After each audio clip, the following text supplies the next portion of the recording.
Hello everyone, we are in the month of May for the first time film watches, and this month is going to be a little bit bigger because I watched more movies in the month of May than I did the month of April, and therefore the video is probably going to be a little bit longer, but hopefully I can stay pretty concise when I give my thoughts on these films. I've seen a variety and there's a lot to dig into for this month, so I'm not going to waste any more time. We're just going to get right into it. First film I want to talk about is Sisu, directed by Jalmari Helander, I believe is what that name is. If I'm pronouncing it wrong, my apologies. This is an action film that Lionsgate distributed. It's about like a World War II soldier. I think it's World War II because he's killing Nazis. And essentially it's about him trying to escape this battalion of Nazi soldiers and to make it to the bank so he can deposit all of his gold that he's found. And you learn a little bit more about him as the movie goes along. And I don't think there's too much I can say in regards to this film because really there's not much to it at all. The movie itself is pretty surface level, and it's one of those films where if you watch the trailer, you've pretty much seen the entire movie. They played this multiple times during the John Wick run when that was in theaters because it's distributed by Lionsgate, and Lionsgate did John Wick, and it even marketed itself as being from the makers of John Wick, makers being Lionsgate. And so it kind of had this air around it of, oh, it's kind of like John Wick, but it's, you know, set in World War II. And the trailer gives a lot of the better scenes away. And other than that, there's really not much to this movie at all. Some of the action is pretty impressive, but most of the time it's kind of clunky and it's sort of edited around the scenes when they're firing guns and fighting and he's stabbing people in the head, and it looks kind of cool, but there's really not much to it other than those few scenes that you do end up seeing in the trailer. It's a pretty short film, so I can't fault it for being too long, but at the same time,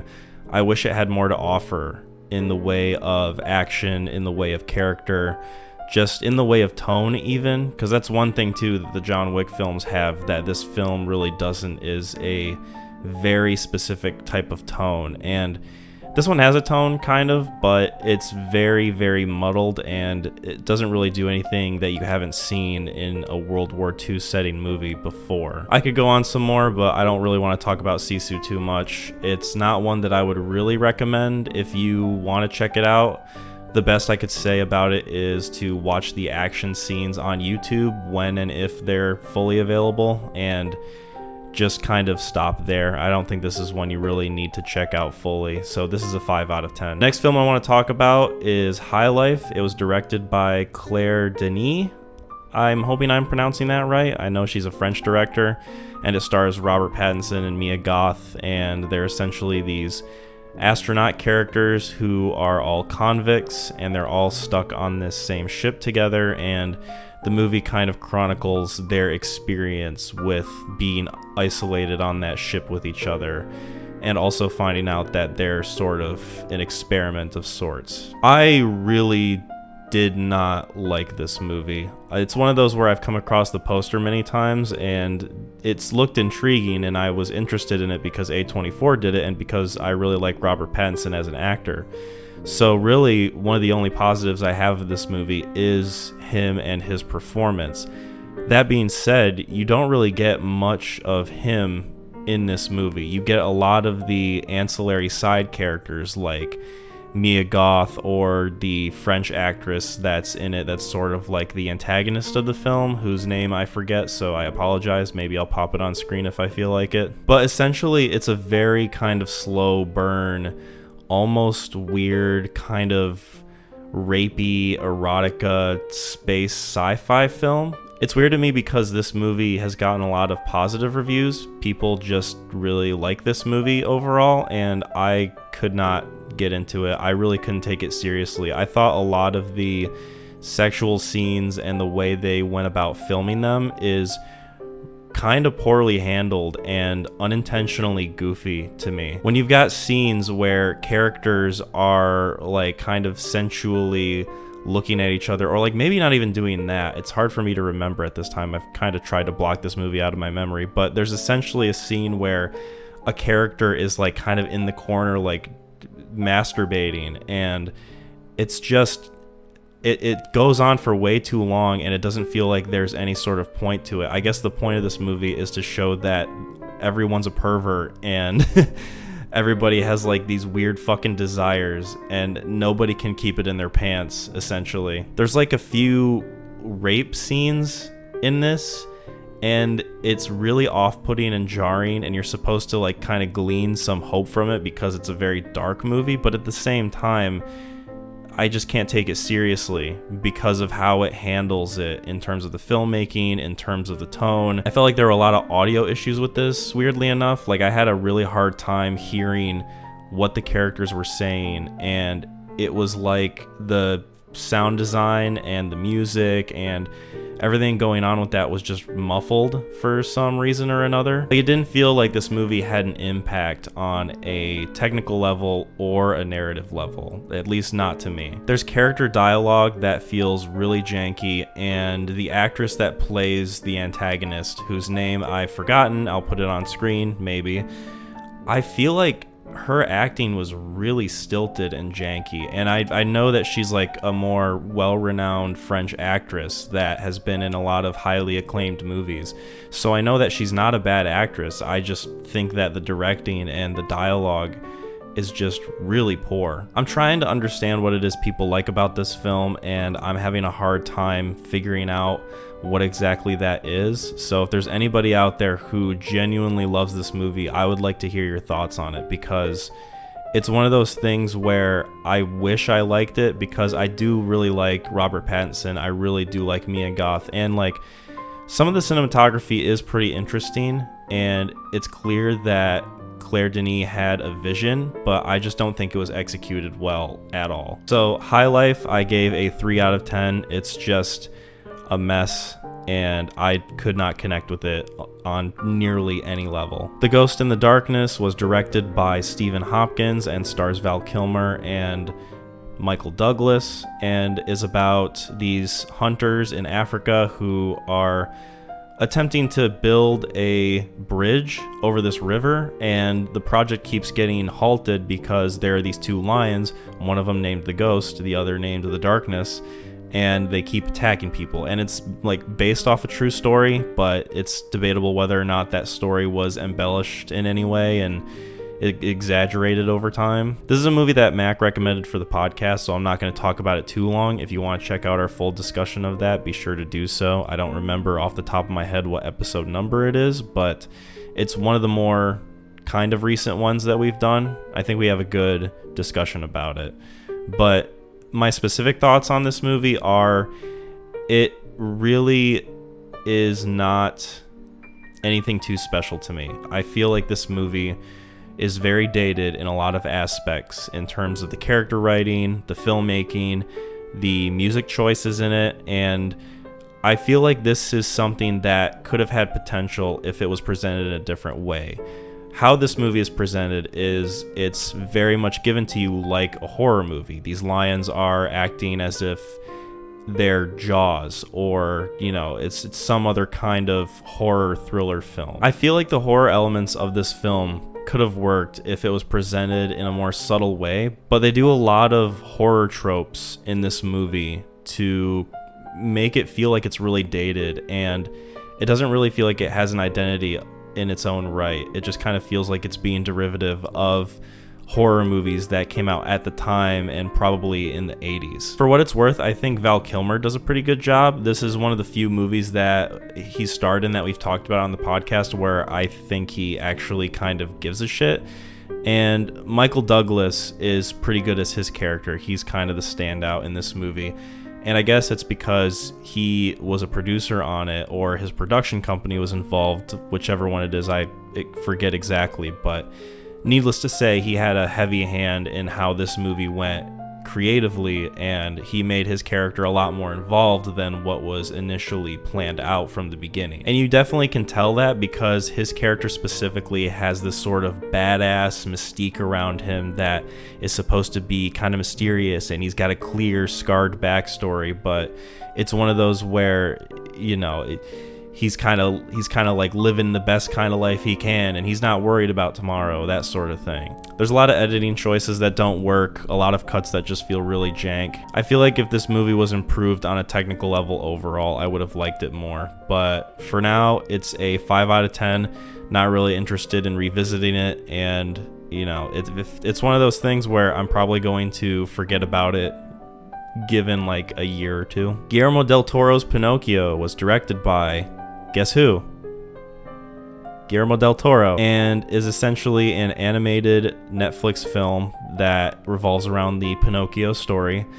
And I really liked it. I thought it was really well done, first of all. I think the best thing about it is the animation and the special effects. I think that they're very well crafted, and I'm glad that I watched a little bit of the behind the scenes of this movie because it's all very stop motion, and they made all these different models and they scaled them to different heights and weights, and you can tell that Guillermo del Toro put a lot of work and effort into creating the effects and the visuals for this movie, and I think that it shows 100%. I really do like the voice performances too. I think that the actor who plays Pinocchio and Geppetto and Jiminy Cricket all do a really good job. I know Ewan McGregor is Jiminy Cricket. I don't remember who plays Geppetto or Pinocchio specifically. I thought the story was very unique, especially given that it's building off of a previously existing property, and I think it was pretty well deserving of winning Best Animated Feature at the Oscars this past year. I would have liked to see Puss in Boots: The Last Wish get it, but I'm glad this film got it instead of another Disney Pixar movie. One thing that's kind of keeping me from loving this film is there are musical moments in it where the character is singing a song, and it really feels like the songwriting isn't necessarily the strongest. Like, there's a lot of lyrics and tunes and melodies that just don't really flow all that well, and I'm one of the last people to ever talk about music because I am very not musically inclined at all, but with this movie specifically, I could tell that it wasn't nearly as strong as it could have been. But with that being said, I really like this movie, and I would for sure check it out again because I thought it was a treat, and I would give this an 8 out of 10. Next up is Bottle Rocket. It is Wes Anderson's first feature film. It stars Luke Wilson, Owen Wilson, and a few other people whose names I can't remember, and I don't even know if any of them show up for any more Wes Anderson movies after this. But it's essentially about two friends, played by Luke and Owen Wilson, who are planning a heist of some kind, and it's very character-centered.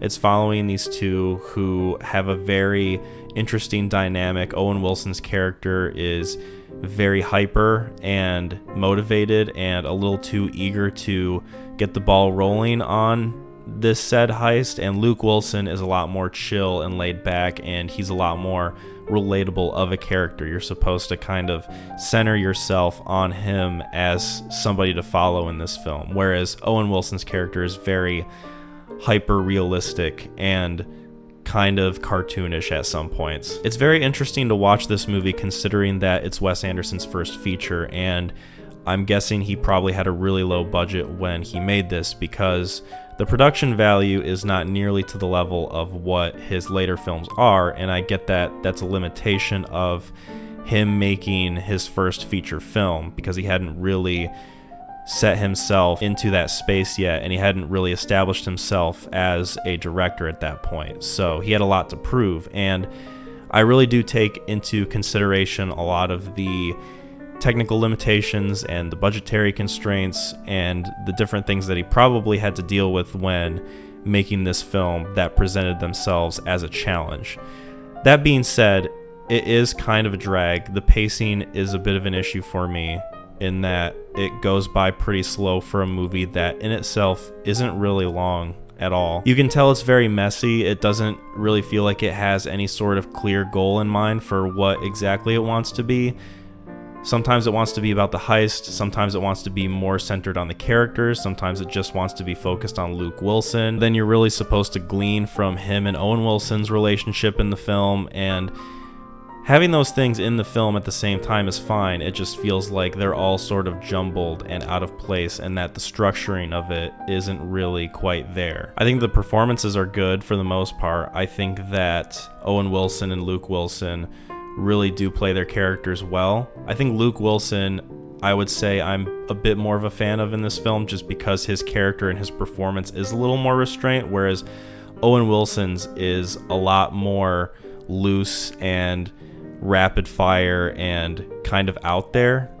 An Owen Wilson performance that I really like in a Wes Anderson movie is the Darjeeling Limited, because it feels like he's playing a much more toned down version of the character that he plays in Bottle Rocket that he does in Darjeeling Limited. In that movie, he's a lot more reserved, he's a lot more calm, he's a lot more considerate, but at the same time, he does sort of retain that motivation. He's the most positive out of the three main leads in that film, despite the fact that he's covered in bandages and he's severely hurt and injured the entire movie. All that to say is that I enjoyed Bottle Rocket for the most part. I think that it's definitely one that would be towards the bottom of my Wes Anderson ranking, and for sure, being a first feature film that Wes Anderson made, you can definitely tell that it was a first feature film. It didn't really blow me out of the water, it didn't really wow me, but at the same time, I can see where the foundations are for what he wanted his style to be later on in his career. So definitely see a little bit of the influence there from the beginning. And with Bottle Rocket, I give this a 6 out of 10. Next up is Come and See, directed by Elem Kilmov. It is a 1985 Belarusian war film, and it is the number one, I think it was the number one narrative feature on the top 250 Letterboxd films. I think it got knocked out recently by another film that I know I need to check out soon. But anyway, I watched this. It's free on YouTube. Absolutely check this out. This is a must watch if you are a fan of movies in any way, shape, or form. It's very impressive, the experience this film offers, given that it is a 1985 Belarusian film, and it conveys so many different emotions throughout, mostly dread, despair, and hopelessness, I will say. But those are the types of movies that I love, and I think that this one almost perfectly nails the kind of depressive feeling that I would want from a film that touches on this subject matter, which is, of course, having to do with war and atrocities and crimes against humanity. One of the things I absolutely love about this movie that I don't normally talk about with other films is the sound design and the use of ambience and noise. And there's such a good build-up with each scene that kind of escalates and progresses, and you're essentially spending a lot of time watching these longer takes and these scenes where not much is changing, but enough is progressing for you to get an idea of where the sense of the story and where the sense of the movie is going. And as it keeps going, it just gets progressively worse and worse, and therefore the sound design and the ambience gets more and more intrusive, loud. It almost becomes deafening at certain points, and with a film like this, I think that's definitely warranted. I don't think I've really seen a war movie that's quite like this. This is for sure my number one war, anti-war, whatever you want to call it, film.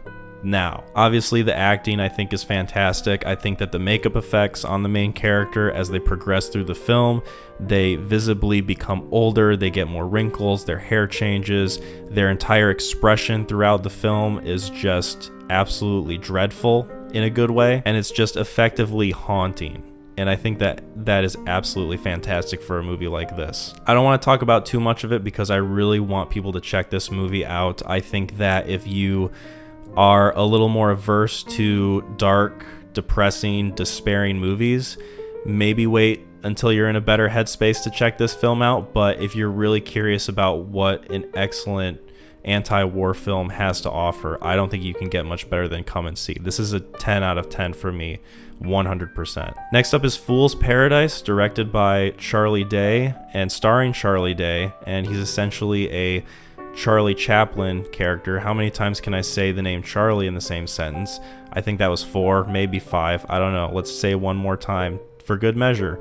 Charlie. And this is a film that I was looking forward to seeing because I really like Charlie Day, and I'm not going to talk about this too much because I made a whole review on the channel, so check that out if you want my full in-depth thoughts. But essentially, I was very disappointed in how this movie turned out. I think that the humor absolutely does not land, and I really didn't find it funny pretty much the whole way through. There's one joke that I laughed at, and I remember specifically because it's the only time I laughed, and it was when there's a scene of Charlie Day and his character is trying to wrangle up these kids that are climbing all over him, and he has no idea what to do. He has no idea what he's doing. He's completely out of his element.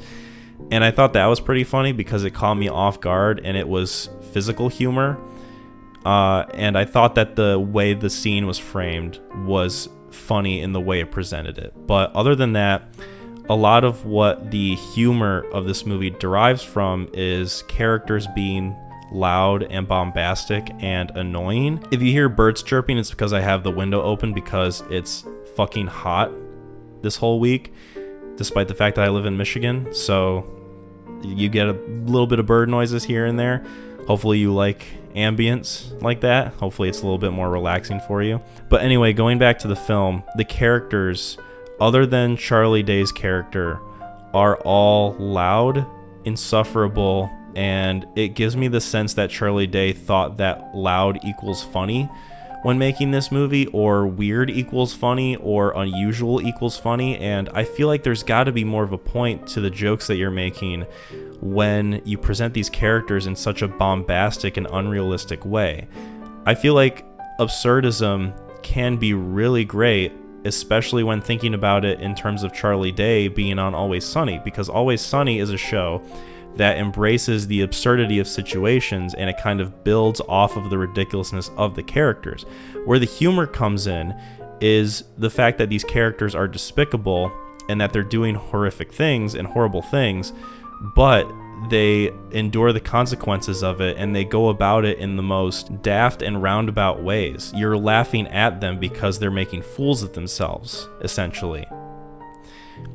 Kind of a pun because the fool's in the title. Where Fool's Paradise fails is that these characters come and go, and their presence doesn't really matter, and they're only there to be loud and to be obnoxious and to be weird. And there's no point to it because you're not really sticking with these characters. These characters aren't important really in any way to the story. It's essentially an excuse for Charlie Day to make these scenes of people being bombastic and hoping that it's just funny in itself. I feel like this is a movie where he really liked making it, and the people in it really liked making it, and they probably laughed at all of the wacky stuff they got up to. But as someone who needs more when it comes to watching something that's supposed to make me laugh, I really didn't get much out of this movie at all. A positive that I have with this is that some of the cinematic choices are pretty interesting. There's a few shots in this where it's pretty stylistic, but it's not very consistent. A lot of times the cinematography is very basic, and that's definitely a fault that I have with this movie as well. But at the same time, there's a few shots sprinkled in where there's a little bit more going on visually, and I appreciate those, and I wish that that was more consistent throughout the film, because then at least I would have had something nice to look at. Another one is Charlie Day does do a lot of physical comedy in this movie,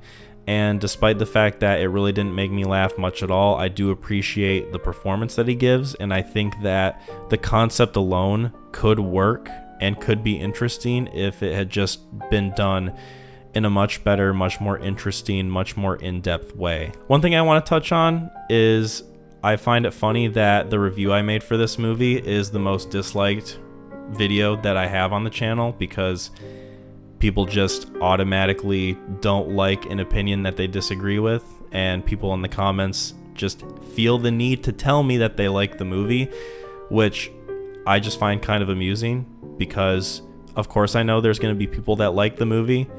That's why I am saying it's my opinion, because at the end of the day, you don't have to agree with me, but I just find it interesting that there are people who have to tell me, I really like this movie, I thought it was funny, I thought it was good, I love it, you know, and that's all well and good.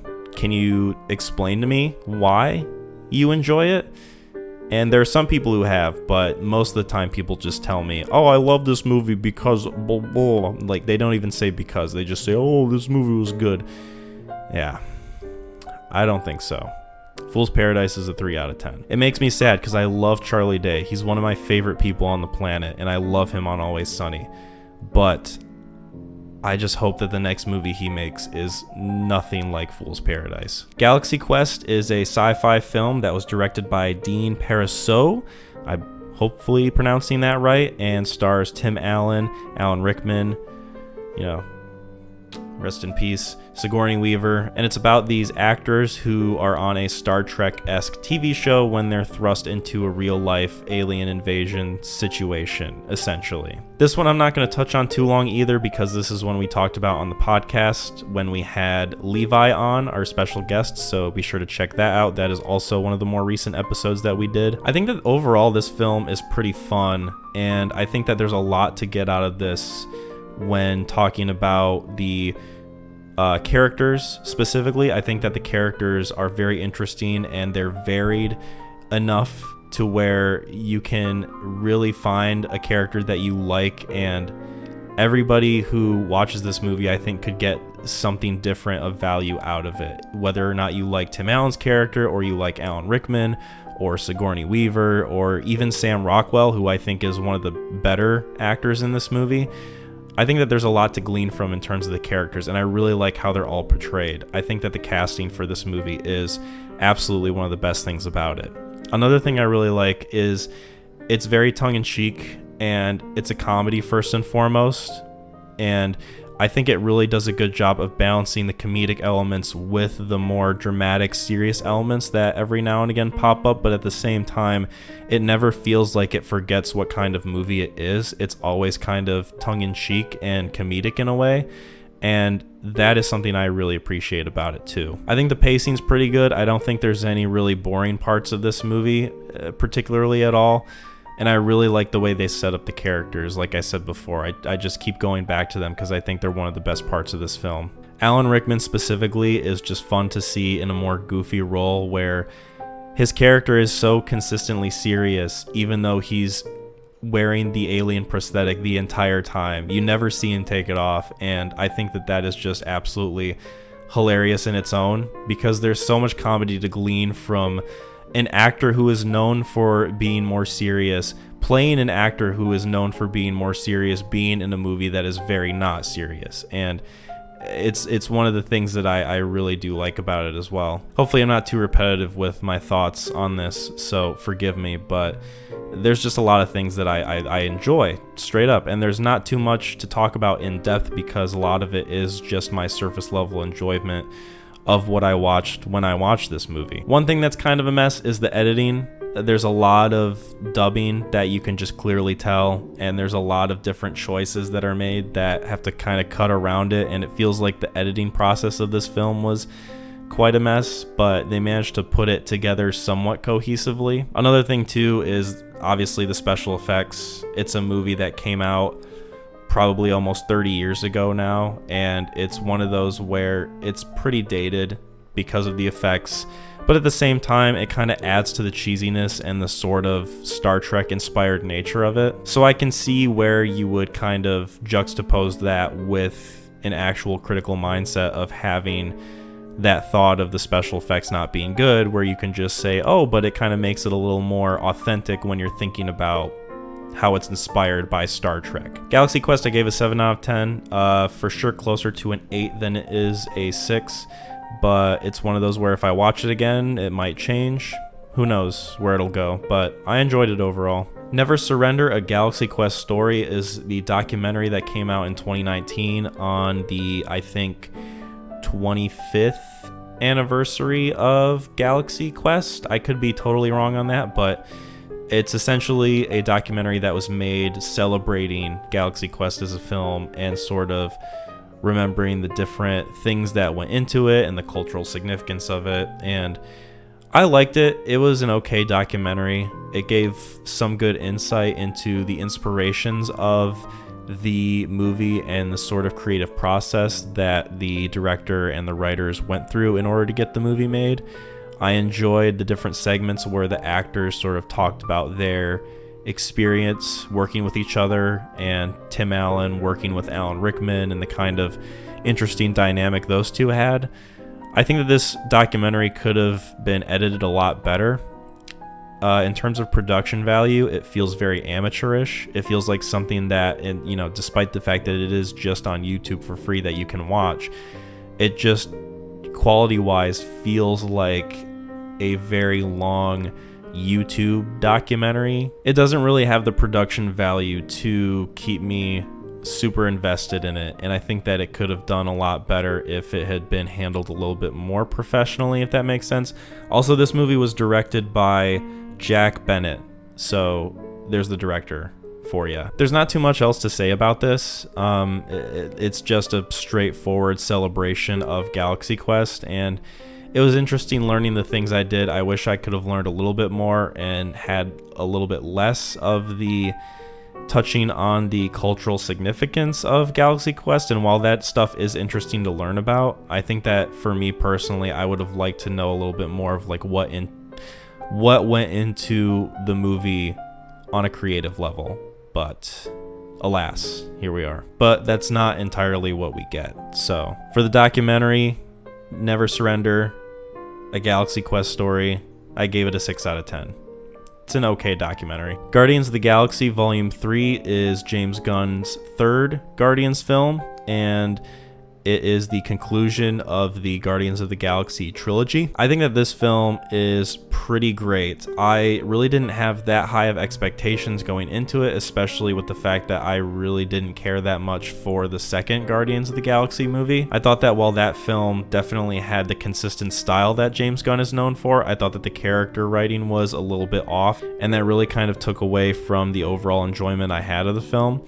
With this film, it really feels like the character writing and the characters themselves is one of the strongest parts about it. And it really gives you a good idea of the stakes, and it keeps them personal despite the fact that they're Guardians of the Galaxy and they're set in space where all these different things could happen. There could be these different cataclysmic events taking place, like universe-ending stakes that we've had in previous MCU films. But I really like the fact that despite the setting, this movie is grounded enough for us to get behind the characters and sort of puts the characters first. I really didn't know what to expect going into this, but I was very pleasantly surprised at where the characters end up. It feels like a satisfying conclusion to this trilogy as a whole, and I think that the character writing for where they all end up makes complete sense for the journey that they've had in not just the Guardians movies, but in the MCU as a whole. Obviously, I think the soundtrack is killer. I think that James Gunn has an amazing ear for the types of music that he wants to put in his movies to kind of give it that specific tone.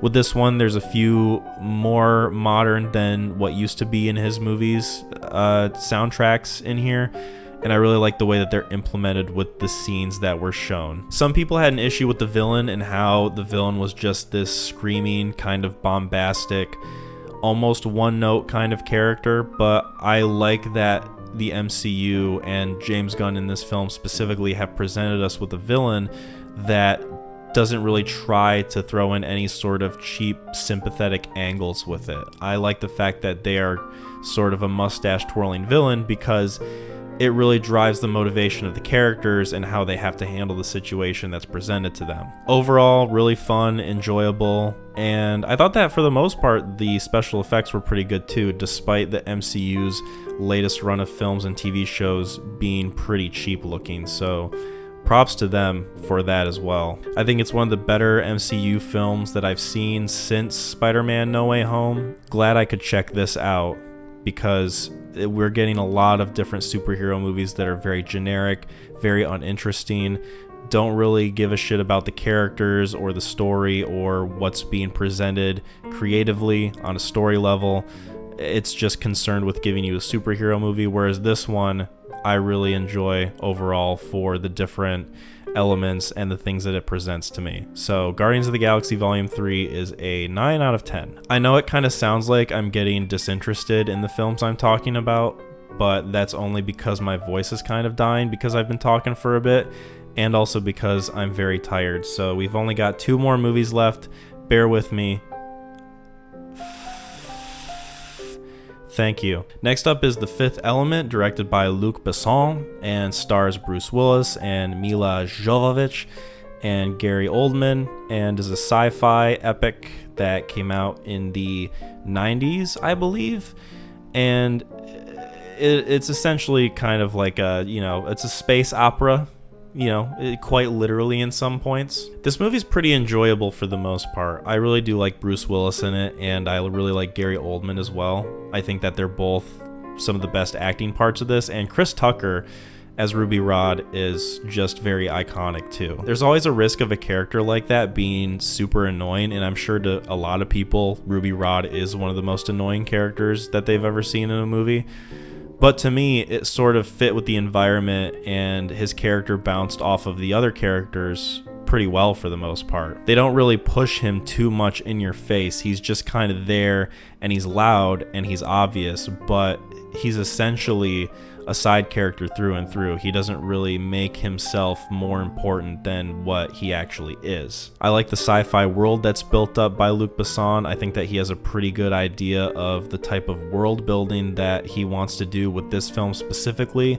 Maybe not necessarily Valerian and the City of a Thousand Planets, but that's for another video. And I think that the story, while pretty roundabout at points and not really direct in any way, I think it's pretty effective when it's being unfolded in front of us and everything kind of comes together in a sort of indirect, haphazard way. But it makes sense because the film itself is presented as this kind of messy conglomerate sci-fi world. I love the editing moments where characters are talking to each other, and then it cuts to another scene of different characters talking to each other, and they're essentially talking about the same thing, but the conversation continues and it flows pretty well, I would say. One negative I have of this movie is the effects. A lot of them are pretty dated, a lot of them are kind of cheesy. It can get a little tropey at points, and some of the dialogue that they give Mila Jovovich, where she's acting like a naive baby almost, is a little off-putting to me sometimes, especially given the fact that Luc Besson married her later after, like, he pretty much like got with her during the making of this movie, and that's just a little suspicious. But it's a fun ride, and while I think that it definitely has its flaws, I think that there is a lot to enjoy from this movie overall. So The Fifth Element for me is a 7 out of 10. Last film that I want to talk about for the month of May is It Comes at Night, directed by Trey Edward Schultz, and stars Joel Edgerton and Riley Keough's in it. A few more actors and actresses that I don't really remember right now, but you have the internet, you can look it up yourself. It's essentially a post-apocalyptic film about this disease that these characters are trying to avoid, and it's presented in a very artful way. This film is distributed by A24, and it definitely has that sort of smaller budget feel, but at the same time, I really do like the production value and the tone of this movie.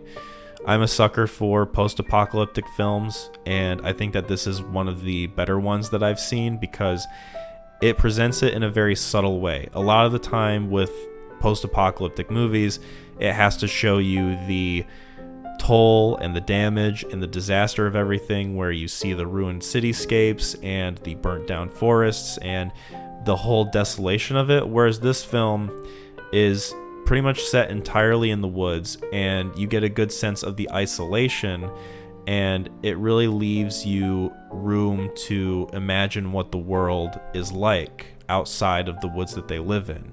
And you get a good enough sense of the world at the beginning of the movie because one character gets sick and he dies and they have to kind of like put him down, and that gives you the seriousness of the situation. You're like, okay, I have a good understanding of what's going on here, and I can relate it to the world around them and how these characters are basically scared to death of leaving their cabin and going out into the world, potentially getting sick and dying from this disease that's ravaged the entire world. I really do think that the acting is pretty great.